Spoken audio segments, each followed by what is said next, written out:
le cancer est peu répandu avant 38 ans. C'est l'âge de début. Et par conséquent, si on veut être efficace en matière de santé publique, je ne parle pas à l'échelon individuel, si on veut être efficace en matière de santé publique, c'est à ce moment-là qu'il faut établir une procédure préventive. Parce que c'est à ce moment-là qu'on a ces cancers au stade de fixation ou même au stade d'irréversibilité. Alors, si vous prenez un petit cancer arrivé au stade de fixation ou un peu plus loin, vous apercevrez, enfin, vous admettrez que il faut peu de choses pour le faire régresser et disparaître. Et pour ça, nous avons établi une procédure en 30 jours, à peu près.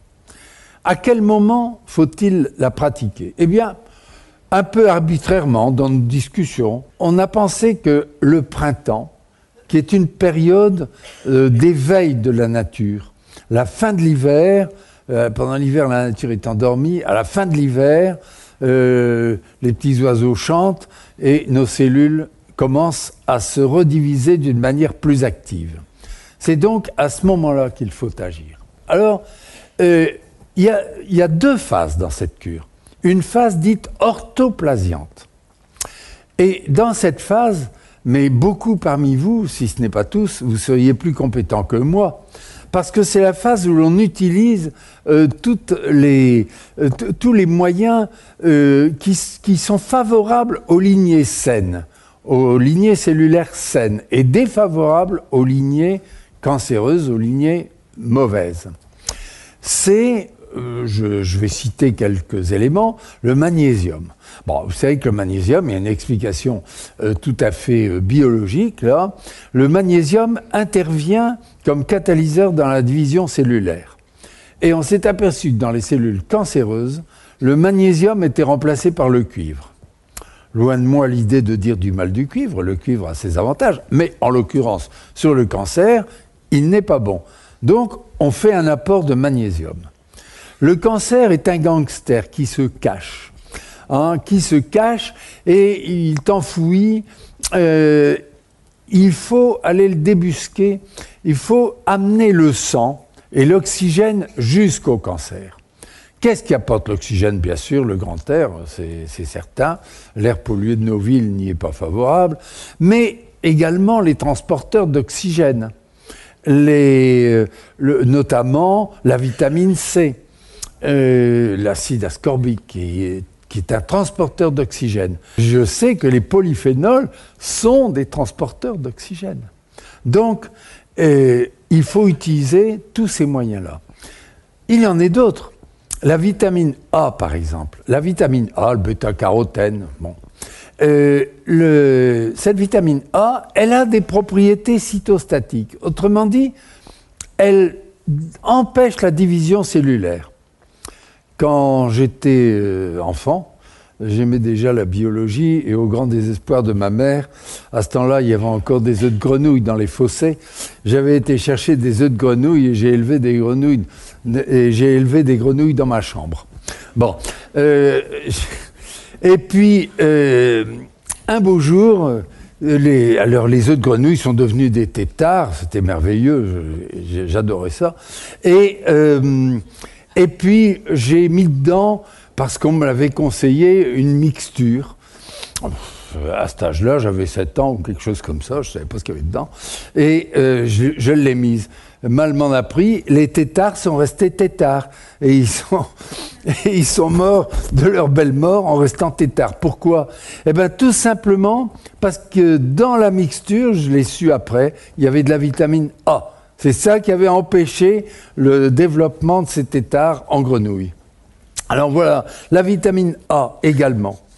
Alors, vitamine A, vitamine C, vitamine E, le sélénium, tout ça doit être utilisé.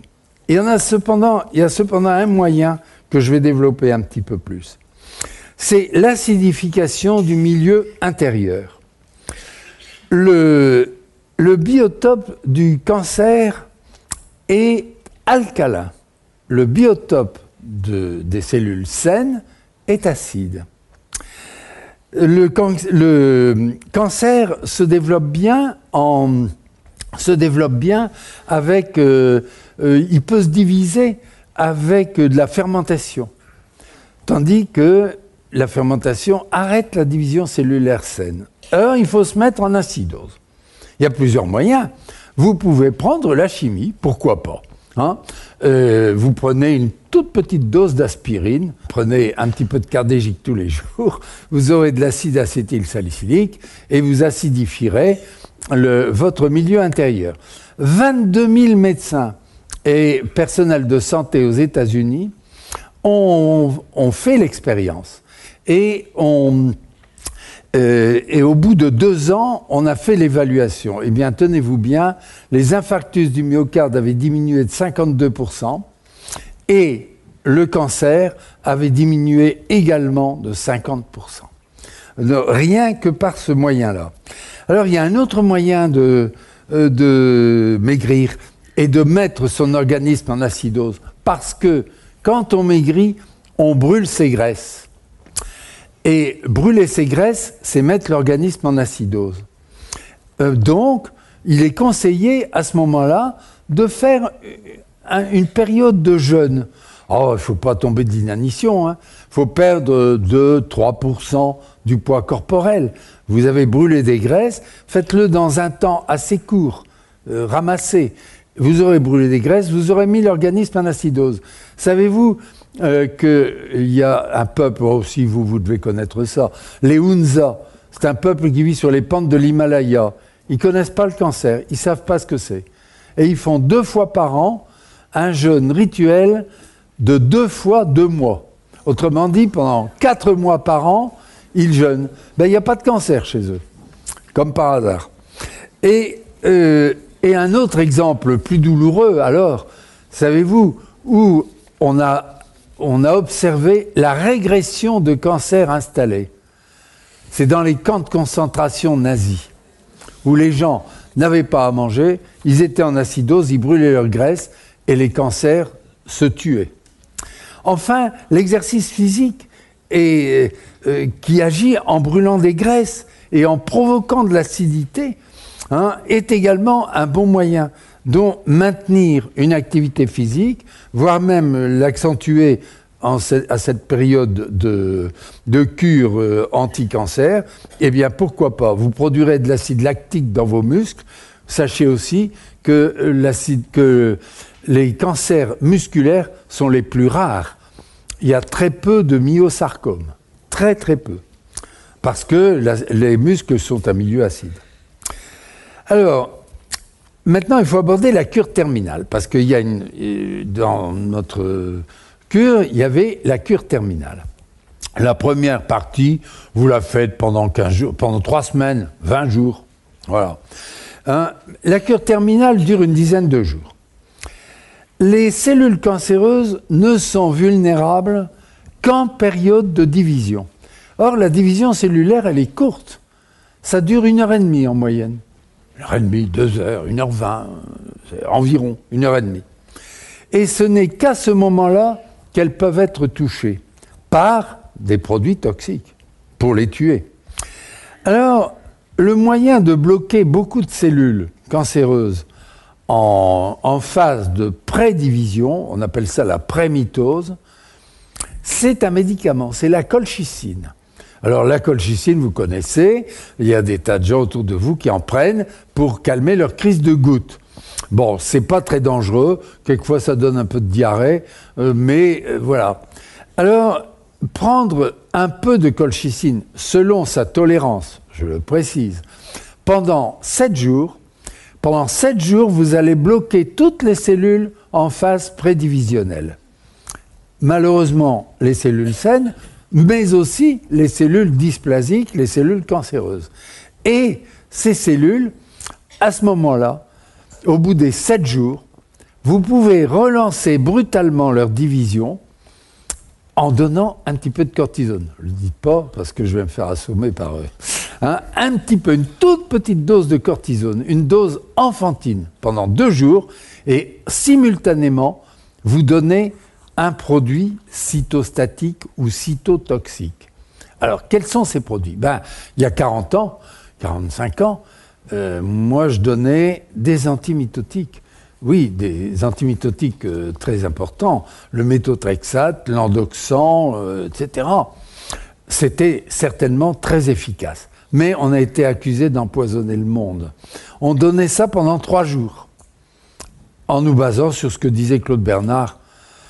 Tout est poison, rien n'est poison. C'est la dose qui fait le poison. Alors on donnait une toute petite dose pendant 3 jours consécutifs et la cure se terminait comme ça. On n'a jamais eu aucun problème, mais on nous a accusés d'empoisonner le monde. Alors, on a cherché autre chose. Et il se fait qu'il y a l'hydrate de chloral. L'hydrate de chloral est un produit que vous avez probablement eu dans votre enfance. Quand vous perciez vos dents, vos parents vous mettaient de l'hydrate de chloral sur les dents. Et puis quand vous dormiez pas la nuit, comme ils avaient envie de dormir, ils vous en donnaient une goutte sous forme de sirop de thé cèdre. Qui n'a pas eu du sirop de thé cèdre étant enfant, Et c'est pas dangereux. Oui, mais voilà, c'est un opiacé. Alors, comme l'État ne voulait pas qu'on utilise ça pour de la drogue, il en a interdit la prescription en France. Elle est interdite. Elle est interdite sauf dans les pharmacies hospitalières. Je vous vois mal aller en pharmacie hospitalière pour aller demander de l'hydrate de chloral, ils vous le donneront pas. Voilà. Voilà comment se termine cette cure. Alors, est-ce qu'elle est efficace? Oui, elle est efficace, mais elle doit être répétée. Il faut la répéter tous les ans. Pendant combien de temps? Le mieux, c'est de le faire entre 38 et 65 ans. Parce qu'après 65 ans, l'incidence de la cancérisation diminue.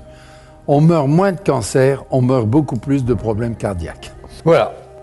Mesdames, messieurs, chers confrères, le docteur Gernet, titulaire avec Konrad Lorenz, excusez du peu, de la médaille Hans Adalbert Schweigart, il a eu la signature de 40 prix Nobel pour cette médaille.